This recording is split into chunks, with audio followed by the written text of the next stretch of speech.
सध्या देशभरामध्ये 1 जूनला होणाऱ्या लोकसभेच्या शेवटच्या टप्प्यातील मतदानानंतर लागणाऱ्या निवडणुकांच्या निकालाकडे सर्वांचं लक्ष लागलंय. याच दरम्यान विरोधकांकडून मतदानासाठी वापरण्यात येणाऱ्या ईव्हीएम मशीनच्या छेडछाडीचा मुद्दा उपस्थित केला जातोय. यावर राज्यसभेचे खासदार कपिल सिब्बल यांनी एका व्हिडिओद्वारे एक खास चार्ट बनवत ईव्हीएम मशीनबाबत छेडछाड झाली आहे की नाही, तसेच ती कशी ओळखायची याबाबत सविस्तर माहिती दिली आहे. नमस्कार. आपको सबको मालूम है कि 4 तारीख को मतदान के नतीजे निकलेंगे, मशीनें खुलेंगी और आपके द्वारा आज मैं जनता को और राजनीतिक दलों को अवगत कराना चाहता हूं कि जब मशीन खुले तो आप लोगों को क्या करना चाहिए. ये बहुत बहुत महत्वपूर्ण है. तो मैंने एक चार्ट बनाया आपके लिए, सब दलों के लिए चार्ट बनाया है और जो भी वहां काउंटिंग एजेंट बैठे हैं उनके लिए चार्ट बनाया है कि आपको क्या सुरक्षा करनी चाहिए काउंटिंग के वक्त. ठीक है, तो मैं चार्ट ये आपको दे भी दूंगा.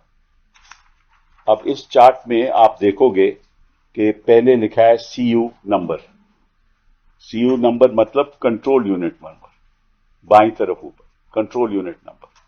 उसके नीचे लिखा है BU number, that means ballot unit number. So control unit number होगा, यहां बैलेट नंबर यूनिट होगा. ठीक है, और फिर पेपर सील होगी, उसकी पेपर सील होगी, वीवीपैट आईडी होगा. सो ये चारों चीजें लिखित रूप में होंगी वहां. ठीक है, आपको मैच करना है क्योंकि ये कंट्रोल यूनिट नंबर तो आपको दिया जाता है. फिर आप आ जाओ काउंटिंग टेबल नंबर 1 में. उदाहरण के तौर पर काउंटिंग टेबल नंबर 1 में आप देखोगे ईवीएम इज ऑन ईसीआई. ठीक है, नो प्रॉब्लम.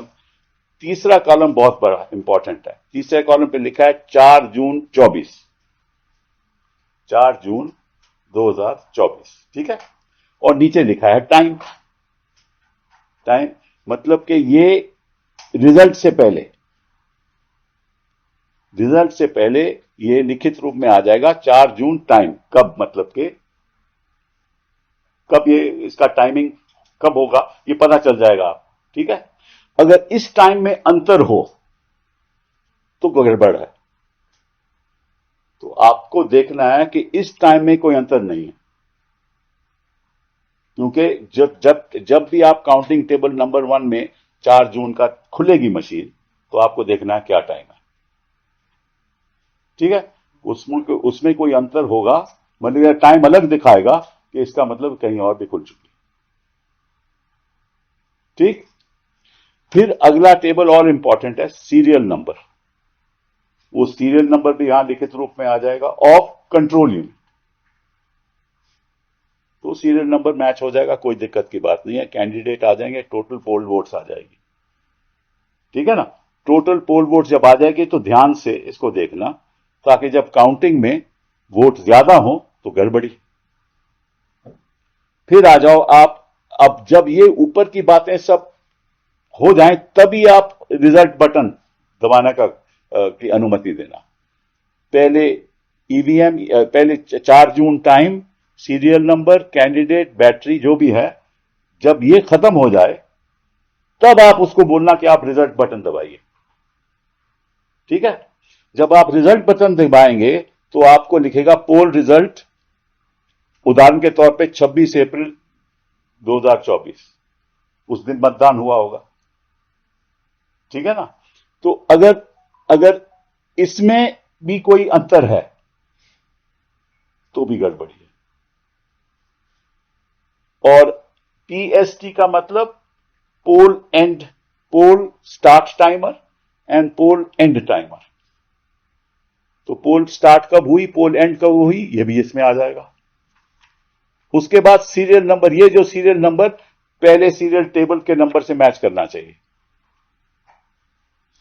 फिर कैंडिडेट और फिर टोटल वोट्स पोल्ड. उसके बाद कोई प्रॉब्लम नहीं. तो देखो, 2 चीजों पे ध्यान रखो.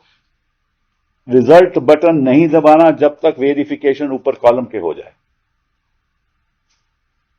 और अगर वो टाइमिंग और इस टाइमिंग में अंतर है, वो रिजल्ट की टाइमिंग में तो गड़बड़ है, उस टाइमिंग में अंतर है तो गड़बड़ है।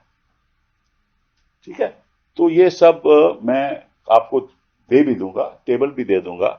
ये मैं चाहूंगा कि सारे राजनीतिक दल और सारे कैंडिडेट जो वहां काउंटिंग एजेंट बैठे हैं वो इसको ध्यानपूर्वक पहला कॉलम चेक करके तभी खुलवाएं। तर अशा प्रकारे कपिल सिब्बल यांनी या व्हिडिओद्वारे मतदारांना त्यांनी दिलेले मत त्यांना हव्या असलेल्या उमेदवारालाच दिले गेले आहे ना याची खात्री कशी करायची याची माहिती दिली। त्यामुळे सिब्बल यांनी सांगितल्याप्रमाणे व्हेरिफिकेशन केल्यास मतमोजणी करणारे एजंट्स आणि तेथे उपस्थित असलेले राजकीय पक्षांचे प्रतिनिधी ईव्हीएम मशीनसोबत छेडछाड झाली आहे की नाही हे तपासू शकतील असा दावा सिब्बल यांनी केलाय।